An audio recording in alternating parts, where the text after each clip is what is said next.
Olá, amigos! Eu sou a Isabela e esse aqui é o meu canal.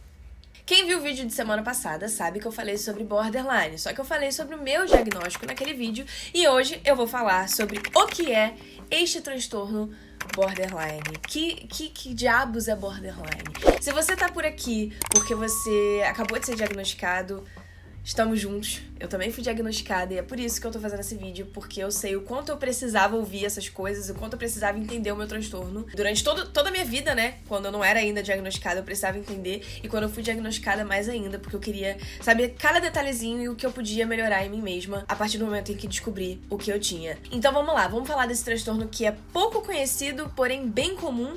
E muita gente que conhece tem uma ideia muito errada e perturbadora sobre ele. Lembrando que não é pra fazer autodiagnóstico. Se você se identificar com alguma coisa que eu falei nesse vídeo, procura um psicólogo, um psiquiatra, alguém que possa te ajudar a entender o que você tá sentindo. Não usa esse vídeo pra se diagnosticar, por favor. Lembrando também que eu vou estar usando pro diagnóstico, pra tudo que eu tô falando aqui sobre borderline, vou estar usando o DSM, o livro já tão conhecido por nós nesse canal, incrível e maravilhoso, e perfeito e fofo, que tem todos os diagnósticos aqui dentro, pra várias coisas. Enfim, se vocês quiserem saber mais, depois vocês procuram no Google, né? O que é DSM, mas é esse livro aqui. Então, vamos lá. O que é um transtorno de personalidade? Um transtorno de personalidade é um padrão de experiências internas e de comportamentos que não são esperados pela cultura da pessoa que sofre eles. E esse padrão, ele tem que aparecer em 2 das 4 seguintes áreas que eu vou falar. Cognição. A cognição é a forma que a gente percebe o mundo, as pessoas, as situações e etc. A afetividade, ou seja, o afeto, a resposta emocional que a gente tem.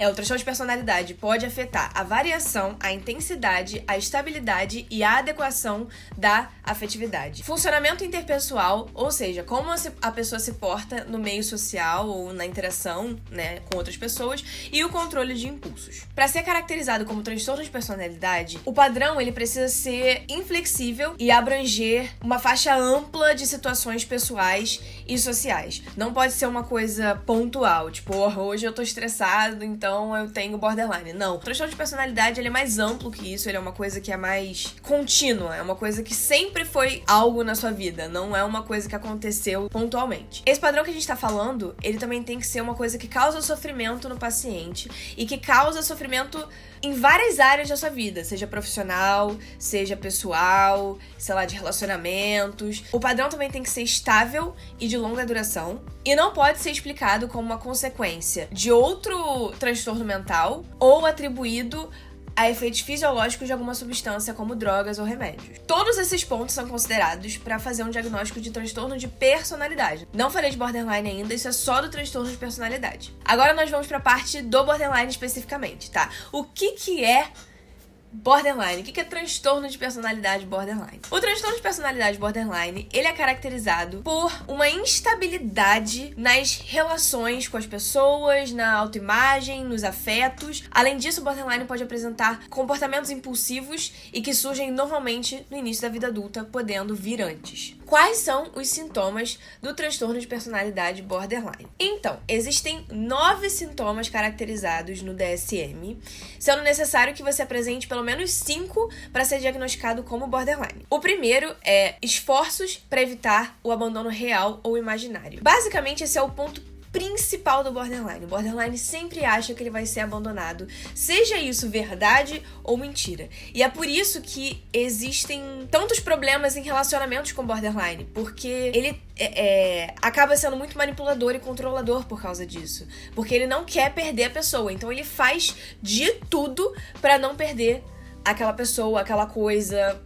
Não necessariamente com pessoas, mas na maioria das vezes é com pessoas. Então ele faz de tudo para que isso não aconteça. O próximo é padrão de instabilidades em relacionamentos caracterizados por idealização e desvalorização. Isso também pode ocorrer com objetos, com situações, eventos, não precisa ser só com pessoas, mas com pessoas é mais comum, justamente por causa dessa questão do abandono que a gente falou. O que é ideação e desvalorização? É botar uma pessoa num pedestal e depois botar a pessoa dentro de um saquinho de lixo e jogar fora, basicamente. Acontece muito do borderline, por exemplo, vou dar um exemplo meu agora, né, já que a gente tá trocando figurinha aqui. Já aconteceu de eu me apaixonar por uma pessoa e por anos eu ser apaixonado por essa pessoa, colocar ele numa caixa assim, caraca, ele é perfeito, tudo que ele faz é perfeito, eu não posso desagradar ele, lá. E aí, quando eu comecei a namorar ele, perdeu a graça. Justamente pelo fato de que é aquela coisa da obsessão, de botar a pessoa num lugar muito legal, muito bizarro, e aí quando você tem, você desvaloriza, entende? Isso é bastante comum no borderline, e isso sem tratar, né, ou quando a gente não sabe o que a gente tem. Tá tudo bem hoje em dia, tá, gente? Mas isso é um exemplo de idealização e de valorização. Outro ponto é a perturbação da identidade, ou seja, uma instabilidade forte da sua percepção de si mesmo. É muito comum um borderline não saber quem ele é muito bem, assim, não ter uma noção muito real de quem ele é, seja fisicamente ou psicologicamente. Isso faz parte do transtorno, tá? Então, se você tá sentindo isso, não se preocupa. Isso tem uma solução, você vai conseguir aprender a viver com isso. Impulsividade em pelo menos 2 áreas destrutivas. Isso é péssimo. Abuso de drogas, álcool, sexo, compulsão alimentar, qualquer coisa que seja autodestrutiva, menos automutilação e comportamentos suicidas, porque isso é um ponto à parte dentro do transtorno. Não é pra se considerar isso nesse ponto, é o próximo ponto, que é a automutilação e comportamentos suicidas. Não tem muito o que falar sobre isso, né? É isso. Esse é um dos pontos sobre o transtorno. E é um ponto bem difícil de lidar, tanto pra pessoa, quanto pra terapeuta, quanto pra família. É bem difícil de lidar. Um dos pontos mais comuns que a gente tem que falar, né, que é o mais importante, é o mais, assim, que a gente olha e fala, pode ser borderline, é a mudança repentina de humor. Ou seja, de manhã a pessoa pode estar super bem, de tarde a pessoa tá no lixo, de noite a pessoa não consegue dormir porque tá super eufórico, tá super feliz, quer fazer um monte de coisa, não sei o quê, e aí de manhã não consegue acordar porque tá triste e não tem muito motivo. Às vezes tem alguns gatilhos, mas nem sempre tem alguns motivos, e no máximo isso só pode durar algumas horas ou dias. Se passar muito disso, se for meses, começa a ser um pouco estranho, talvez não seja borderline, talvez seja outra coisa. Quando eu digo durar meses, não é que a instabilidade de humor não vai durar meses, a instabilidade vai durar sempre. O que eu falo de durar meses é depressão por meses e o estado eufórico por meses. Não, isso acontece, tipo assim, de manhã eu tô eufórica, de tarde eu tô mal, aí de noite eu tô bem. Então, assim, é uma coisa bem rápida. Minha psiquiatra falou pra mim nessa última consulta que o borderline, ele sobe de elevador e desce de elevador muitas vezes por dia. Então é como se ele tivesse o tempo todo. Sobe, desce, sobe, desce, sobe, desce. Enquanto o bipolar, ele sobe, vai, sobe. E aí quando ele desce, é pá, sabe? Desce assim. E já o borderline, ele fica lá o tempo todo subindo e descendo no elevador. Eu achei essa comparação maravilhosa, porque é exatamente assim que eu me sinto, pelo menos. Então, mais um sintoma é o sentimento crônico de vazio, que por muitos anos eu sofri com isso, e eu achava que isso era uma questão minha, e por eu ser cristã, eu achava que era falta de Deus. Se você tá sentindo isso, por favor, procura um médico, porque pode ser um sintoma, sabe? Isso é um sintoma do borderline. Você sentir um vazio, que nada tá bom, nada é o suficiente, nada te preenche. Isso sim pode ser um sintoma do borderline. E depois que eu descobri foi ótimo, porque agora eu entendo quando eu tô assim. E na verdade nem tenho me sentido muito assim, porque hoje eu vou numa psiquiatra e numa psicóloga, e as duas me ajudam a entender, sendo que a psiquiatra me passa um remédio para o controle de humor, então esse vazio e essa instabilidade diminuíram bastante depois que eu comecei a fazer esse tratamento. Raiva inapropriada, intensa ou dificuldade em controlar a raiva. Gente, isso é um ponto muito tenso do borderline, porque existem alguns casos mais clássicos em que a pessoa realmente é descontrolada no sentido de raiva. E que a pessoa arranja muita briga e tá sempre gritando e brigando e o tempo todo quer brigar. Não necessariamente a pessoa que faz isso tem borderline, mas junto com todos esses outros sintomas, pode ser. Acho que todo borderline que sabe que tem borderline sabe que é difícil de lidar. Eu acho que essa é a parte mais importante de ter um diagnóstico, porque você começa a entender os seus comportamentos e começa a pensar sobre eles. Não é só uma coisa que faz parte de você, é uma coisa que você tem mais controle, que você consegue refletir sobre. E o último dos 9 sintomas que eu falei é sintomas dissociativos ou sintomas relacionados à desconfiança excessiva. Sim, o borderline é muito desconfiado, sempre acha que alguém vai abandonar ele.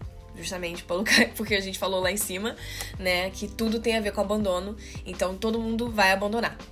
Então é por isso que ele é desconfiado. Quais são as situações diárias de uma pessoa borderline? Então como é que é você ter borderline, né? Eu vou falar rapidamente sobre isso, não vou entrar muito em detalhes, mas rapidamente falando, o que eu falei sobre ser abandonado é a base de tudo. Tudo que você conseguir relacionar com o medo de ser abandonado, você pode relacionar ao borderline. Todos os comportamentos que você imagina, por exemplo, se você é uma pessoa que ama muito alguém, uma pessoa X, e quando você imagina essa pessoa te abandonando, como que você ficaria? Você ficaria triste? Você choraria? Você tentaria fazer de tudo pra essa pessoa ficar?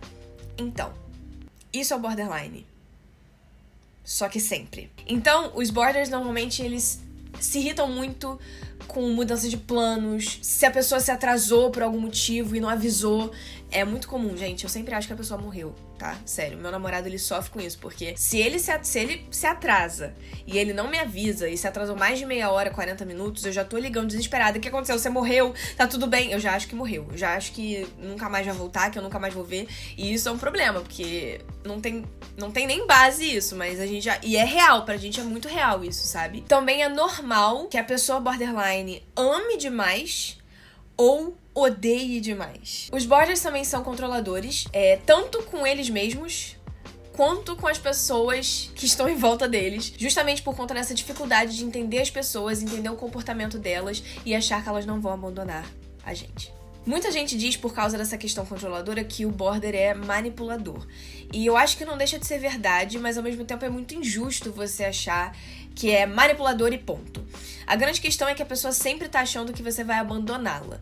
Então, se você se botar no lugar dessa pessoa, você consegue meio que entender por que ela tá querendo te manipular a ficar com ela. Não que isso seja bom, tá? Não tô falando que se uma pessoa é manipuladora, você necessariamente precisa ficar com ela. Eu tô falando isso pra a gente também não rotular dessa forma, assim, manipuladora, é uma pessoa horrível, que não sente nada. Não, na verdade ela sente muito. O borderline sente demais até. E é por isso que ele tenta sempre manipular as pessoas a ficarem perto dele, porque ele não quer ser abandonado. Quais são os fatores de risco pro transtorno de personalidade borderline? O que são fatores de risco, né? São fatores que influenciam a pessoa a ter esse transtorno. Fatores genéticos e fisiológicos são fatores de risco. O transtorno borderline é 5 vezes mais comum em filhos de pessoas que têm o transtorno borderline do que na população geral. Existe um risco familiar para pessoas que têm abuso de substância, transtorno de personalidade antissocial, depressão ou bipolaridade. Existem também fatores relativos ao gênero. Cerca de 75% das pessoas que têm borderline são mulheres. Isso não exclui a possibilidade de um homem ter borderline, mas a maior parte das pessoas que têm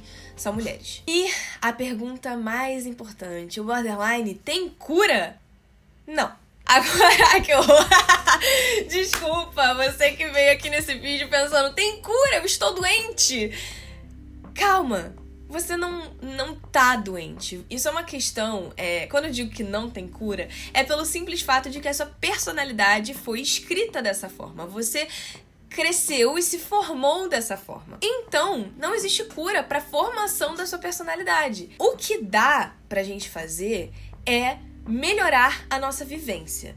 Ou seja, melhorar a nossa capacidade de entendimento sobre o borderline, sobre as outras pessoas, sobre o mundo, pra gente conseguir viver melhor e não sofrendo. Ou seja, é completamente possível a gente viver com borderline sem sofrer. Ou pelo menos entendendo as nossas condições, pra quando a gente tiver essas alterações de humor, a gente entender o que tá acontecendo com a gente e não simplesmente ficar desesperado. E pessoas que entram na terapia, que têm intervenções terapêuticas, normalmente respondem ao tratamento no primeiro ano já. Então, é um prognóstico muito legal, tá? Não se desespere com a resposta não. O transtorno de personalidade borderline é raro? Não. Não é raro? 2% da população mundial, de acordo com o National Institute of Mental Health, tem borderline. Ou seja, é mais comum que a esquizofrenia e a bipolaridade juntas. E aí, você gostou do vídeo? Então se inscreve aqui embaixo que semana que vem eu tô de volta com mais um tema muito legal sobre saúde mental, valeu? Tchau!